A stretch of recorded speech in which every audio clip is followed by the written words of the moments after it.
ఇప్పుడు వారు నాకు కూడా ఒకటి ఇక రిప్రజెంటేషన్ ఇచ్చింది.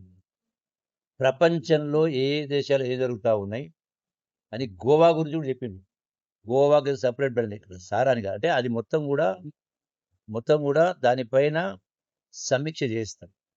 వాళ్ళు చెప్పిన అంశంలో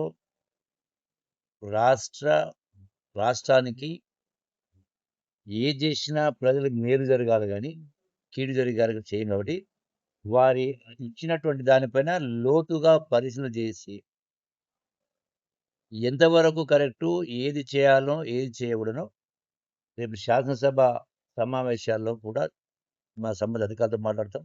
ఆ తదనంతరం కూడా దానిపైన, ఎందుకంటే ఇప్పుడు నేను ఏది కూడా మాట్లాడడం కరెక్ట్ కాదు. సో వారు రీసెర్చ్ చేసినటువంటి ఒక కాగితాన్ని రీసెర్చ్ పేపర్ను ఇవ్వడం జరిగింది.